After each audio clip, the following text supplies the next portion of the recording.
Take a closer look now at the Browns and Ravens. Browns defense versus the Ravens offense. Browns came back and won this game. We got to look at it because this is the last piece of good news that Browns fans will have from here on out. It really is a shame. Learning of the news earlier today. But that defense is still going to be solid. It will probably be solid from here on out unless, like you've mentioned before, poor offensive play sometimes does bleed over into poor defensive play. Right. I mean, it don't care what you say. You know, if you're out there like we talk about every 4 plays all game long, you're going to break. We see that with a lot of great defenses. It's the problem why, the Jets aren't statistically a top 5 or top 8 defense. It's like, damn, how many plays, how much time can we be on the field on a week in, week out basis, right? They're the number 6 defense in football. I get that, but the Jets, they probably should be higher than that if they had a better offense. Well, the good news for the Browns is that they did not break against the Ravens. In fact, they got better as the game went on. That fourth quarter was awesome for them, allowing fewer than 3 yards per rush, and their pressure rate went up on Lamar Jackson. Jackson was just 1 of 5 for 11 yards through that interception in the fourth quarter. And so let's start with your headline here. Yeah. You looked at this. You looked at the Browns defense. Right. You've been very complimentary of them before. You think a lot of their players are standing out. Yeah. The team speed. Right. Was it more of the same in this game, or what did they do specifically to stymie a Baltimore Ravens offense that looked like they might be able to roll again? They've done this before at home. It's their defense has everything, and their defense has all the things that we've kind of been talking about that good defenses have, right? Where, and where they're even different from the 49ers, okay, is they can play man-to-man because they have 3 corners that are all Pro Bowl caliber corners in my opinion. I mean, Emerson, Ward, and Newsome, that's just 3 good corners you're going to find in football. They're unbelievable. So they even have some more versatility than maybe some of the other defenses we've talked about so far, but just because they can every now and then go, screw it. We're going to do some crazy thing up front, and we're going to put a lot of pressure on you corners, right? We'll have a safety back deep, but he ain't going to be that deep, okay? He's only going to be like 10 or 11 yards. You guys better get in their face and lock them down. So they are fearless that way. And then they're fearless and do a lot of a different way in which they do it, but their fronts, how the linebackers are lined up according to the front 4, they do a lot of different stuff there. Right, and then they're not afraid to blitz some of them off the edge, and they go a little bit more of the, to a degree, almost like like we've talked about in the past with the Dallas Cowboys, this controlled chaos, right? We're just going to fly upfield, and we might not be in the perfect gap all the time, but we got so many athletes, and we're so aggressive that if you pull a guard here, it's going to just become a melee. Your guard's not going to get to where he's supposed to go, and the whole play is just going to become a mess because we've just got people flying upfield, right? That's kind of the approach they take, for lack of a better or more of a detailed way to say it. Yeah, so when you look at the Browns, what do they excel at, right? Are they, because they've played teams that have similar strategies and different strategies. Yeah. They condense some teams will condense them, bring them in tight, and some teams spread them out. Why? Yeah. If you're the Browns, which one do you like to see more? I think they're better off. This is something, that bothered me about the Ravens a little bit, where I felt like the Ravens had more success when they spread the field out.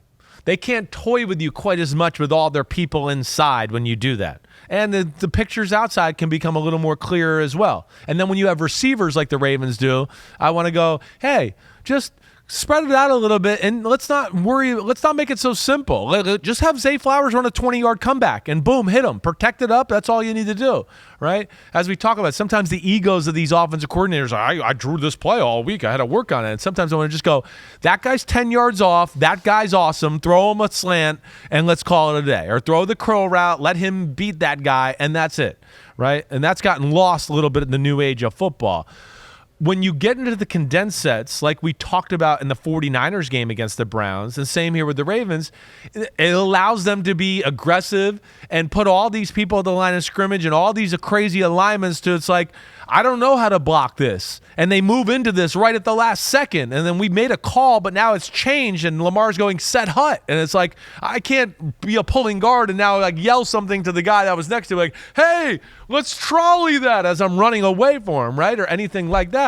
So it plays into their hand of letting more people and chaos around the line of scrimmage when you play those condensed sets, and you have no chance of blocking it, right?